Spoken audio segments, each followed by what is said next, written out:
ऐसी वीडियो रोज देखने के लिए आप मेरे वीडियो को लाइक करें, इस पे कमेंट करें और अपने दोस्तों के साथ शेयर करें। और हाँ, अगर आप इस चैनल पे नए हैं तो इसे सब्सक्राइब करना ना भूलें। यह कहानी है एक लड़की को देखा तो पार्ट 2 का 1566 से आगे की कहानी। जॉन के हमले का विविधकाय पर कोई असर नहीं होता है। कुछ देर के बाद विविधकाय अपनी स्पीड का लाभ उठाकर जॉन को अपने हाथ में पकड़ लेता है और उसे छुड़ाने के लिए एनी वार करना शुरू कर देती है। विविधकाय के लंबे चौड़े आकार पर इसका नाम मात्र ही कोई असर पड़ता है। थोड़ी ही देर के बाद वह अपने दूसरे हाथ से रोबोट एनी को भी पकड़ लेता है। उसके बाद दोनों को आपस में जोर जोर से टकराने लगता है। कई बार लगातार उन दोनों को परस्पर टक्कर देने के बाद उन्हें आसपास खड़ी हुई दीवारों के ऊपर पटक पटक कर पीटने लगता है और अंत में जोर से जमीन पर फेंक देता है। इस घटना से एनी और जॉन दोनों को ही काफी क्षति पहुंचती है, लेकिन वह एक बार फिर से उठ खड़े होते हैं और अपने टूटे फूटे अंगों को ठीक करने लगते हैं। उन दोनों की ऐसी हालत देखकर अब अनिका रोबोट विविधकाय पर हमला बोल देती है। वह अपने पूरे स्पीड के साथ हवा में ऊंची छलांग लगाते हुए अपने सूट के फंक्शन की मदद से अपने हाथ के आगे एक नुकीली मजबूत रॉड निकालते हुए विविधकाय के सीने पर पैर रखकर उसके कंधे तक पहुंच जाती है और उसकी आंख पर जोरदार वार करती है। वह अच्छी तरह से जानती थी यह आंखें ही कैमरे का काम कर रही है। अगर विविधकाय देख नहीं पाएगा तो लड़ भी नहीं पाएगा। जैसे ही विविधकाय अनिका की तरफ अपना हाथ बढ़ाता है, अनिका उसके सिर पर पैर रखते हुए दूसरे कंधे से होते हुए नीचे छलांग लगाकर जमीन पर पहुंच जाती है। लेकिन अनिका देखती है कि उसके इतने तेज वार का भी उसकी आंख पर कोई असर नहीं होता है। अनिका एक बार फिर से इसी प्रक्रिया को दोहराने का निश्चय करती है और वह फिर से छलांग लगाते हुए उसके दूसरी आंख पर बिल्कुल इसी तरह से वार करती है। इस बार फिर से विविधकाय की स्पीड अनिका की स्पीड से कम रह जाती है। वह उसे हवा के झोंके की तरह महसूस होती है, लेकिन वह उसे पकड़ नहीं पाता। अनिका की स्पीड पहले भी कम नहीं थी, लेकिन इस वक्त वह जिस तरह का प्रदर्शन कर रही थी वह अविश्वसनीय था। रोहित को लग रहा था कि यह उसके पहने हुए सूट का कमाल है, जिसकी वजह से अनिका की स्पीड इतनी ज्यादा बढ़ चुकी है। लेकिन अनिका खुद हैरान थी कि उसकी शक्तियां धीरे धीरे किस हद तक बढ़ चुकी है। यह सूट का कमाल नहीं था। पिछले काफी समय से अनिका मैदान में नहीं उतरी थी। अगर उतरी होती तो उसे इतनी शक्ति की जरूरत नहीं पड़ती। आज लड़ते हुए उसे इस बात का एहसास हुआ कि उसकी जरूरत के हिसाब से मानसिक शक्ति बढ़ती है और इसकी बढ़ी हुई मानसिक शक्ति के साथ साथ उसकी शारीरिक शक्ति बढ़ जाती है। इस तरह से एक के बाद एक अनिका ने अलग अलग पैंतरों का इस्तेमाल करते हुए हर बार उसकी आंख पर वार किया था। कभी वह उसके पीछे की ओर से कमर पर चढ़ते हुए उसकी गर्दन पर वार करती और फिर आंख पर घुसाकर दे मारती, तो कभी दीवार पर चढ़ के उसके ऊपर कूद पड़ती। तीसरे रोबोट रूपी अनिका को लड़ते हुए देखकर रोहित मारवा के कमांडोज में आत्मविश्वास बढ़ने लगता है। उसके चेहरे पर खुशियां भी दिखाई देने लगती है। इसके अलावा चिराग मेहता, अब्दुल और परशुराम सूर्यवंशी की स्थिति भी कुछ ऐसी ही थी, लेकिन रोहित मारवा अभी भी पूरी तरह से स्थिर होकर लगातार एकटक देखे जा रहा था। उसके चेहरे पर ना कोई डर था और ना ही कोई खुशी थी। वह सिर्फ सही वक्त का इंतजार कर रहा था ताकि वह अपनी अगली चाल चल सके और अनिका की मदद कर सके, साथ ही अनिका के इस दुश्मन को पूरी तरह से मटिया मेट कर सके। विविधकाय के अनिका पर किए गए अब तक सभी वार खाली चले गए थे, लेकिन इस तरह और देर तक अनिका से हारते रहना विविधकाय के लिए नुकसानदेह साबित होने वाला था। अब वह अनिका से लड़ने की नहीं बल्कि उसको पकड़ने की कोशिश करता है। उसकी पहली कोशिश नाकामयाब रहती है, दूसरी कोशिश में भी वह अनिका को पकड़ नहीं पाता, लेकिन अपनी तीसरी कोशिश में वह कामयाब हो जाता है। अब तक विविधकाय रूपी लच्छों का गुस्सा इतना बढ़ चुका था कि वह अनिका को पकड़ने के बाद उसे 2 हिस्सों में तोड़कर फेंक देना चाहती थी।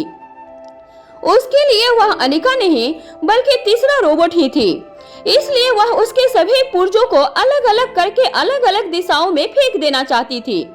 रोबोट विविधकाय अनिका को पकड़ने के बाद एक हाथ से उसका सिर पकड़ लेता है और अपने दूसरे हाथ से उसकी कमर को पकड़ लेता है। विविधकाय का आकार इतना बड़ा था कि अनिका उसके हाथ में किसी खिलौने जैसी ही दिखाई दे रही थी। वह अपने दोनों हाथों को विपरीत दिशाओं में खींचता है, इससे अनिका के शरीर पर काफी खिंचाव पड़ता है। वह काफी कोशिश करती है कि विविधकाय के हाथों से छूट जाए, लेकिन कामयाब नहीं होती। अनिका को इस तरह से विविधकाय के चंगुल में देखकर रोहित मारवा से नहीं रहा जाता।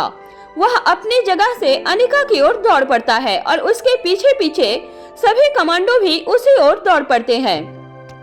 विविधकाय ने जिस फोर्स से अनिका के टुकड़े करने की कोशिश की थी, अगर वह सूट अनिका ने नहीं पहना होता तो शायद अब तक अनिका के शरीर के 2 हिस्से हो चुके होते। विविधकाय के खींचने में इतनी अधिक ताकत थी कि वह सूट भी चर-चर की आवाज करने लगता है। ठीक इसी वक्त अनिका खुद को उससे छुड़ाने की कोशिश छोड़कर सूट के फंक्शन की मदद लेती है। अचानक से सूट के अंदर से बड़ी ही तेजी से अजीब सा लिक्विड निकलने लगता है और वह विविधकाय के हाथ विपरीत दिशाओं में फिसल जाते हैं।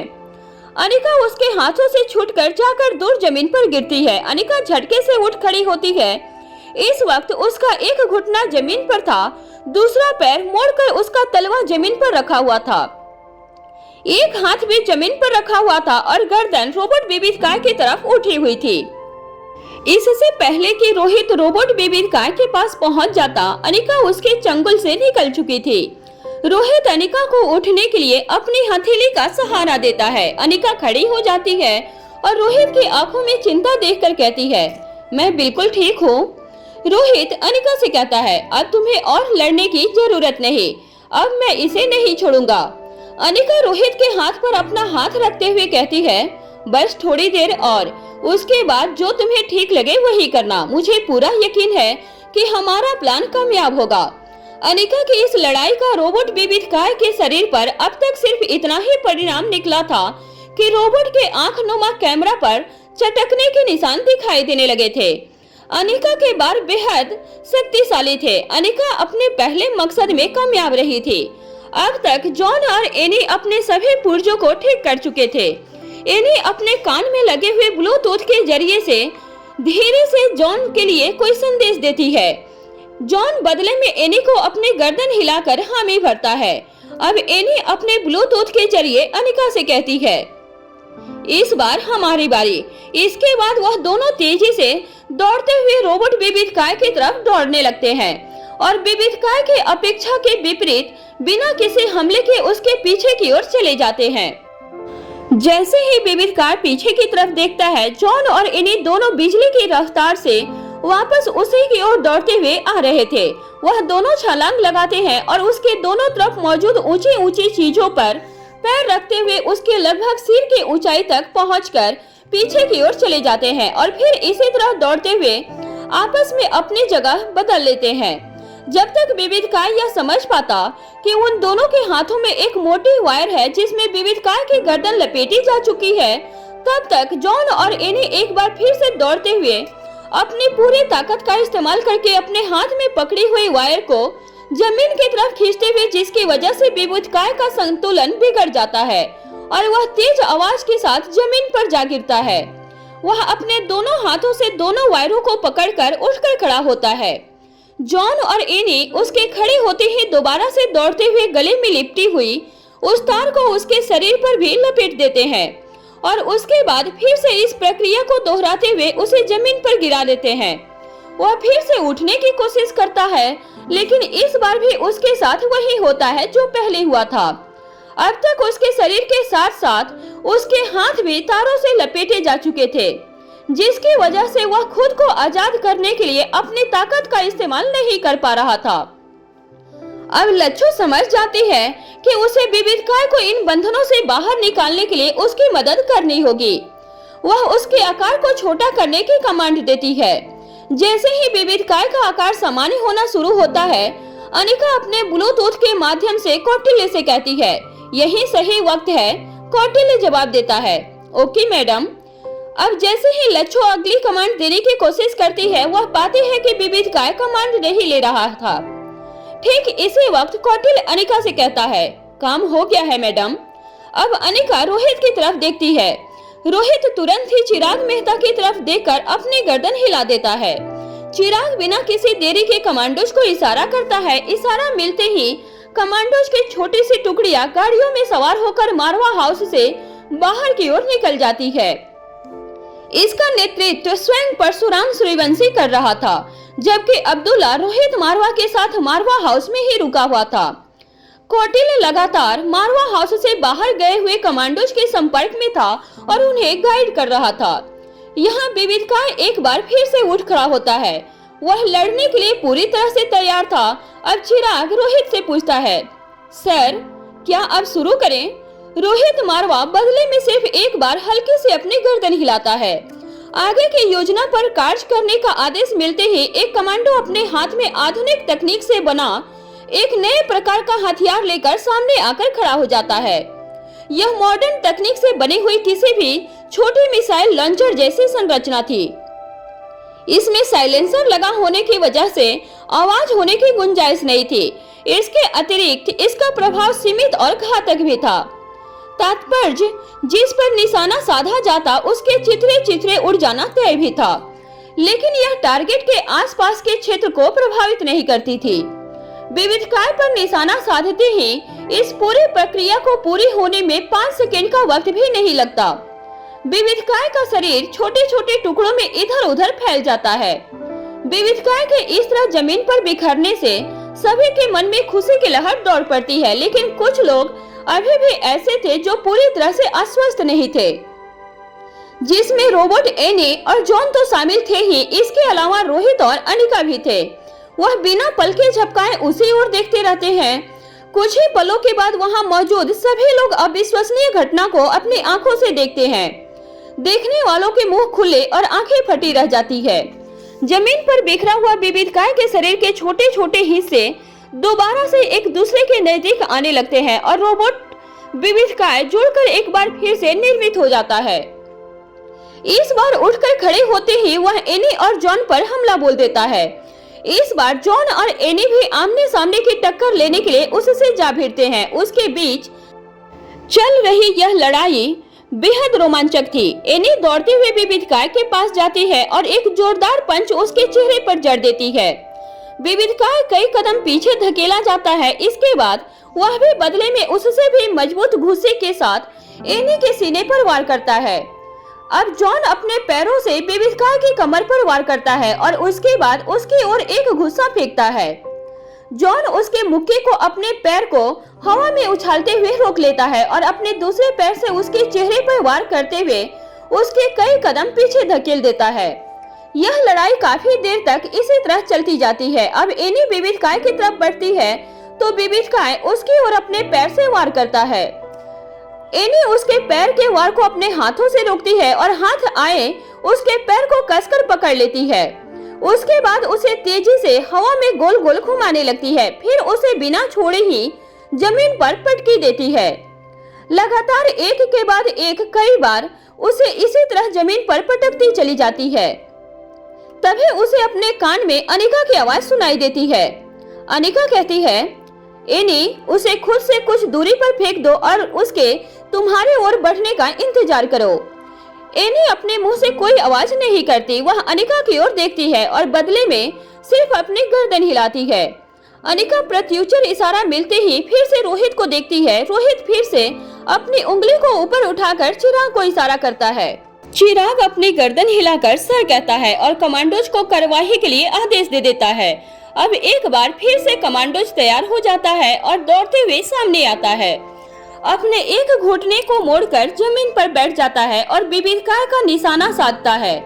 जैसे ही विविधकाय उठकर एनी की तरफ दौड़ना शुरू करता है, अनिका ब्लूटूथ में कहती है, जॉन और एनी झुक जाओ। वह दोनों झट से अपनी गर्दन को झुकाकर नीचे बैठ जाते हैं। एक बार फिर से एक छोटी सी मिसाइल आकर विविधकाय के शरीर से टकराती है और उसका शरीर दोबारा से टुकड़ों टुकड़ों में बिखर जाता है। इस बार अनिका पहले से भी ज्यादा ध्यान से इन टुकड़ों की तरफ देखती है। यह टुकड़े फिर से पहले की तरह ही एक दूसरे के करीब आते हुए जुड़ जाते हैं। अनिका ने सुनिश्चित किया कि इस बार भी पहले वाली प्रक्रिया ही दोहराई गई थी। शरीर के बाकी सभी हिस्से हार्ट के पास आए थे और इससे यह स्पष्ट था कि उन्हें कंट्रोल करने वाली डिवाइस हार्ट एरिया में है। अब अनिका अपने ब्लूटूथ में सभी को बताते हुए कहती है उसकी पूरी बॉडी को कंट्रोल करने वाली डिवाइस उसके हार्ट एरिया में है। इसके बाद आगे कहती है, एनी और जॉन, क्या तुम तैयार हो? वह दोनों जवाब देते हैं, जी मैडम, हम पूरी तरह से तैयार हैं। वहाँ मारवा हाउस से कुछ किलोमीटर की दूरी पर लगातार इधर से उधर दौड़ती हुई गाड़ियों में से एक फुली ऑटोमेटिक गाड़ी में बैठी लच्छो अभी भी इसी प्रयास में जुटी हुई थी कि वह विविध काय को स्क्रीन पर देख पाए, किंतु ना तो वह उसे विविध काय के अंदर लगे हुए कैमरे के जरिए उसे देख पा रही थी और न ही सैटेलाइट के जरिए वह उसे ट्रेस कर पा रही थी। लेकिन वह इतनी आसानी से हार मानने वालों में से नहीं थी, क्योंकि वह खुद एक बड़ी हैकर थी। उसे यह समझने में अधिक देर नहीं लगती कि जरूर कोई बड़ी गड़बड़ थी, इसलिए वह विविध काय की रेंज से बिल्कुल लास्ट पॉइंट की ओर गाड़ी को बढ़ा देती है और फिर से अपने उसी काम में जुट जाती है। वह कई बार कोशिश करती है लेकिन इसका कोई लाभ नहीं होता। तब तक वह यह पता लगाने की कोशिश करती है कि ऐसा किस वजह से हो रहा है, किंतु कोई भी कारण उसके हाथ नहीं आता है।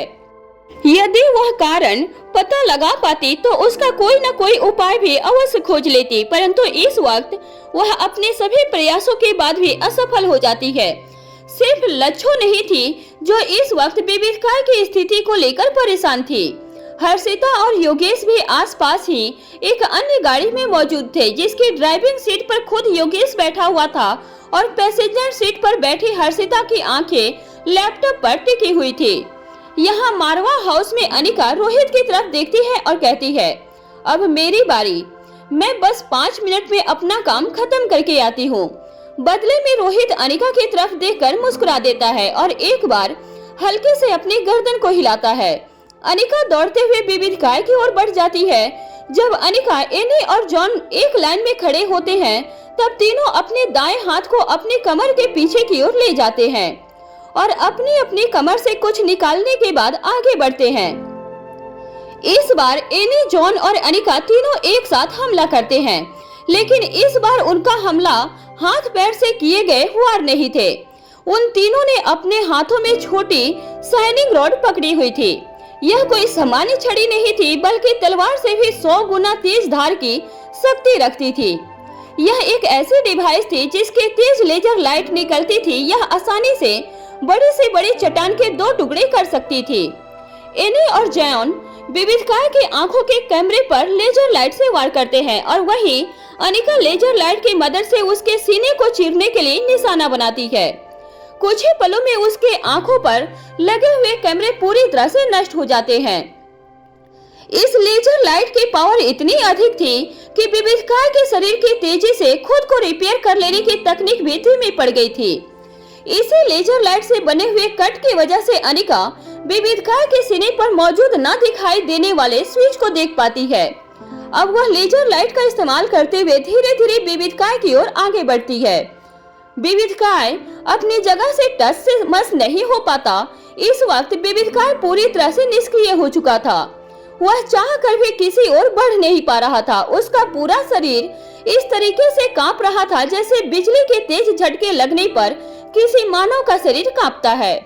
अनिका उसके पास पहुंचकर लेजर लाइट को रोकती है और तेजी से विविध काय के सिरे पर लगे हुए स्विच को ऑन कर देती है।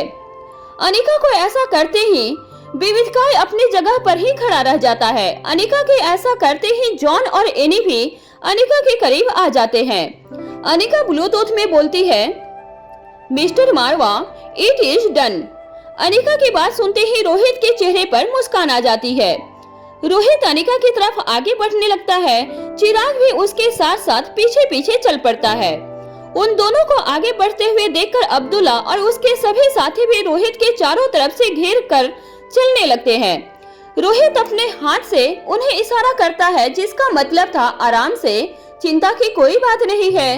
लेकिन फिर भी अब तक विविध काय को जमीन पर कई बार गिरने के बाद दोबारा खड़े होते हुए देखने के कारण अब्दुल्ला के मन में संतोष नहीं था। इसलिए वह अपने साथियों को इशारा करता है। वह रोहित के आगे से हट जाते हैं, लेकिन अभी भी उसे बाकी के 3 ओर से घेर कर आगे बढ़ते हैं।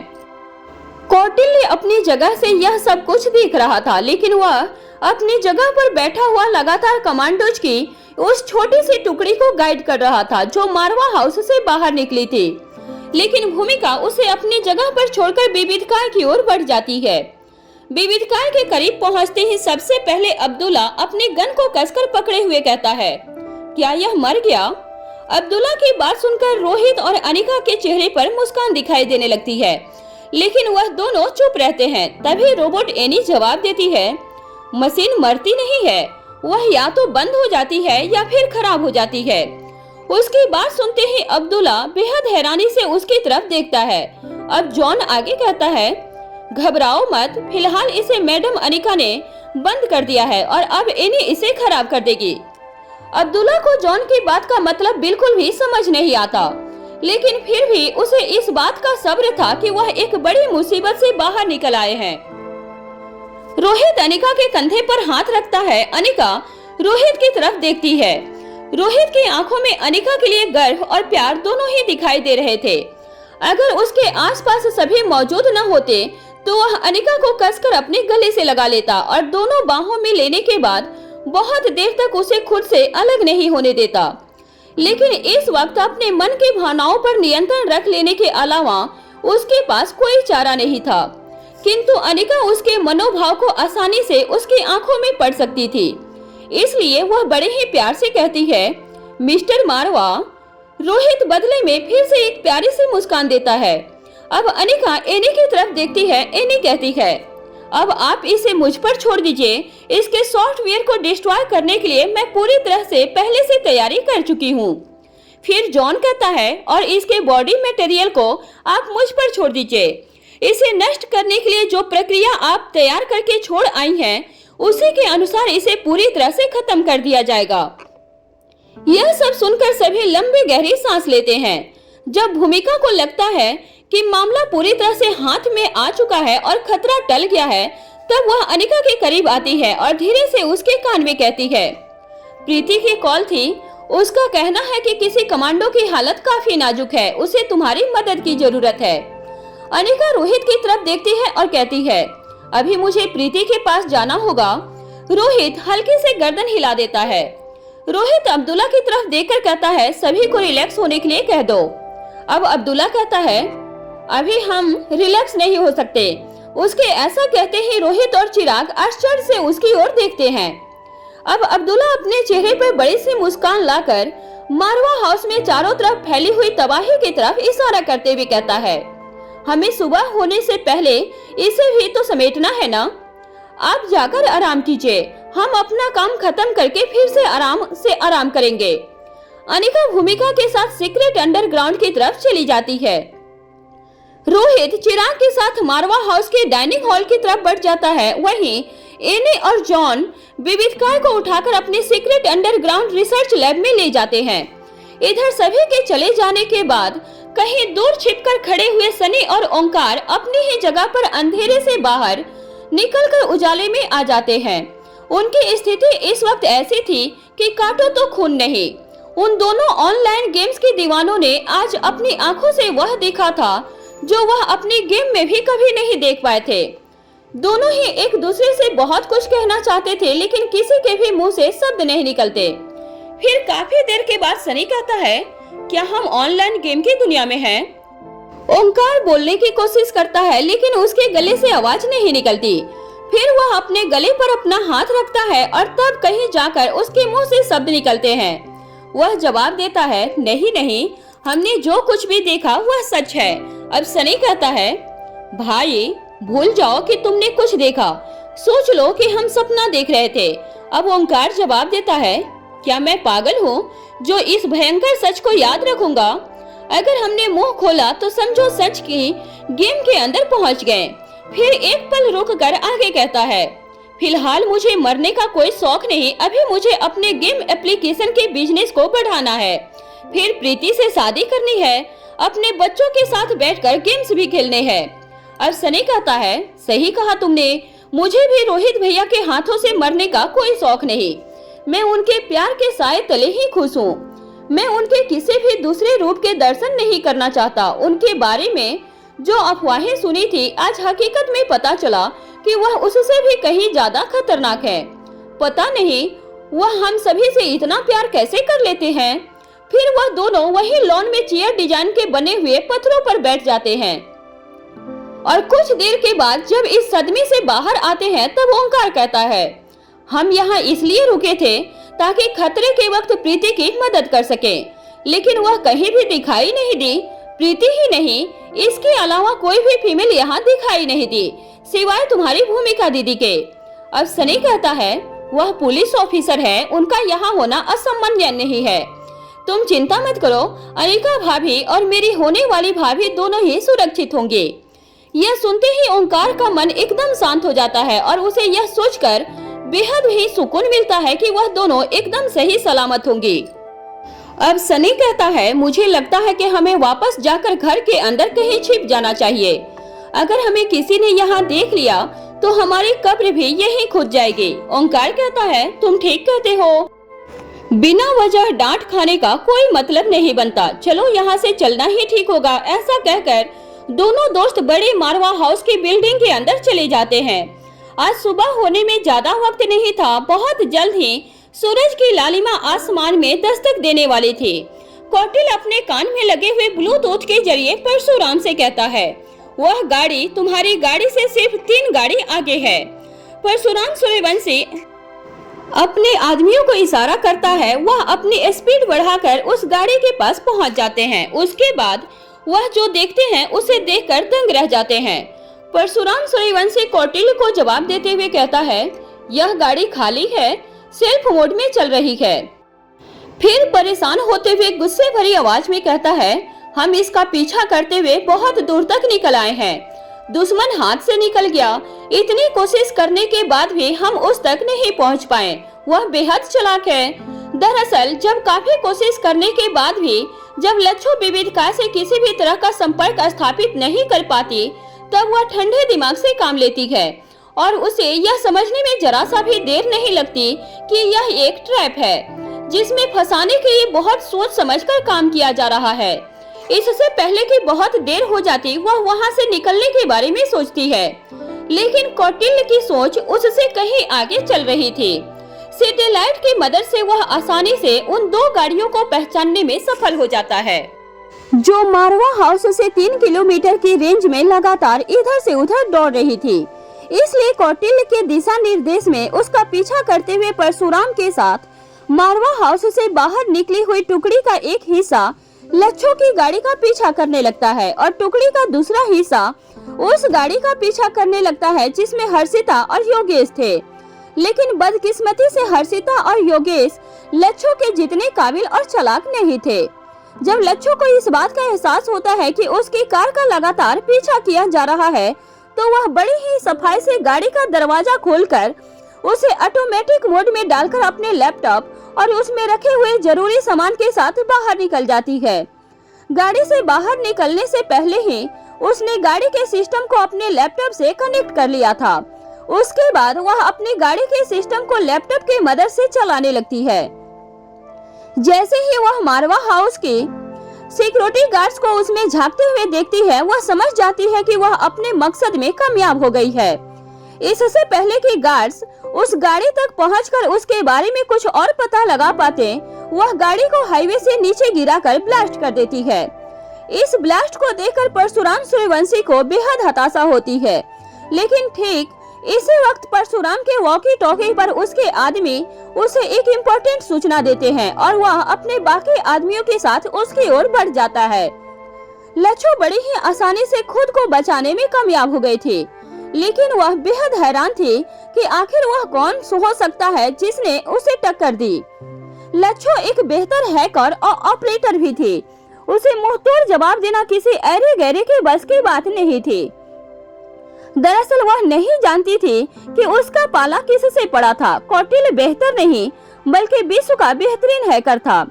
अनिका ने विविधकाय को खत्म करने के लिए इतना वक्त सिर्फ इसलिए लिया था ताकि वह मास्टरमाइंड के करीब पहुंच सके। अनिका को पूरा यकीन था कि उसे जो इन्फॉर्मेशन चाहिए वह जरूर इस मास्टरमाइंड से हासिल हो सकेगी। क्योंकि इतनी बड़ी जिम्मेदारी को संभालने वाला इंसान न तो किसी ड्रग के असर में हो सकता है और न ही कोई ऐरा गैरा हो सकता था। वह निश्चित ही दमयंती देवी का कोई खास आदमी होगा और खास के पास अक्सर सभी सूचनाएं होती हैं। यहाँ जैसे ही परशुराम सूर्यवंशी अपने साथियों के साथ बाकी के साथियों तक पहुँचता है, वह देखता है कि वह सभी एक गाड़ी को घेरकर खड़े थे। सभी के हाथों में अपनी अपनी पिस्तौल थी और किसी को निशाने पर ले रखा था। परशुराम आगे जाकर देखता है तो उसमें एक लड़की और दूसरा आदमी दिखाई दे रहा था।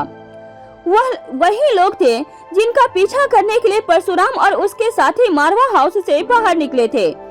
इस वक्त उनके गन पॉइंट पर हर्षित और योगेश थे। उन दोनों के मिलने के बाद उनके साथ क्या किया जाए यह जानने के लिए परशुराम सूर्यवंशी अनिका से बात करने के लिए कॉल करता है, लेकिन वह संपर्क नहीं कर पाता है क्योंकि इस वक्त अनिका प्रीति के साथ एक जरूरी ऑपरेशन में बिजी थी। अब परशुराम सूर्यवंशी चिराग को कॉल करता है और अपनी परेशानी कह सुनाता है। चिराग परशुराम सूर्यवंशी को होल्ड पर रखता है और रोहित से पूछता है, सर हमारे आदमियों ने कंफर्म कर लिया है, वह उन्हीं के आदमी हैं। परशुराम सूर्यवंशी की अनिका मैडम से बात नहीं हो पा रही है। वह परेशान है कि अब आगे इन दोनों का क्या करना है। रोहित मारवा सख्त आवाज में जवाब देता है, तुम अच्छी तरह जानते हो कि क्या करना है। चिराग जवाब देता है, जी सर। चिराग परशुराम से कहता है, उनसे इंफॉर्मेशन लो और अगर उनके पास इंफॉर्मेशन नहीं है तो वह हमारे किसी काम के नहीं। उसके साथ वही करो जो किया जाना चाहिए। इतनी तबाही के बदले में दुश्मनों को भी तो कुछ उपहार स्वरूप मिलना ही चाहिए। परशुराम सूर्यवंशी जवाब देता है, ठीक है, बिल्कुल ऐसा ही होगा। परशुराम उन दोनों के पास जाकर गन पॉइंट पर पूछता है, आकाश कहाँ है? हर्षिता और योगेश के चेहरे पर डर से पसीने की बूंदें नजर आने लगती है। योगेश कहता है, कौन आकाश? हम किसी आकाश को नहीं जानते। अब परशुराम सूर्यवंशी अपने गन को उसके माथे पर रखते हुए उस पर दबाव बनाते हुए कहता है, आकाश गुलेरिया, अनिका गुलेरिया का भाई, कुछ याद आया? यह सुनते ही अब योगेश की जीभ लड़खड़ाने लगती है, वह हड़बड़ाने लगता है। परशुराम सूर्यवंशी बड़े ही आराम से योगेश से कहता है, जैसे तुम्हारी मर्जी, तुमने अपने लिए जो भी चुनाव किया होगा वही सबसे अच्छा होगा। इसके बाद परशुराम सूर्यवंशी अपने आदमियों को इशारा करता है। वह हर्षिता के सीने पर गोली चला देते हैं। गोली चलते ही योगेश बच्चों की तरह रोना शुरू कर देता है और रोते रोते कहता है, मैं कुछ नहीं जानता, मुझे कुछ नहीं पता, मुझे जाने दो। परशुराम कहता है, ठीक है, अगर तुम कुछ नहीं जानते तो तुम भी हमारे किसी काम के नहीं। जाओ अपने अंतिम घर, सुकून से जाओ, गुड बाय।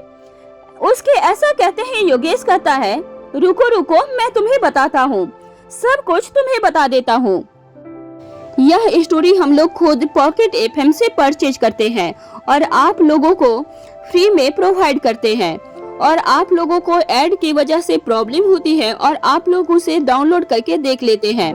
प्लीज आप लोगों से काइंडली रिक्वेस्ट है कि आप लोग डाउनलोड करके नहीं देखिए। आप लोगों का जितना सपोर्ट मिलेगा हम लोगों को वीडियो बनाने में उतनी ही सहज महसूस होगी। इसलिए प्लीज काइंडली रिक्वेस्ट है कि आप लोग मेरे वीडियो को डाउनलोड करके नहीं देखिए और हम लोगों को सपोर्ट करते रहिए। Thank you.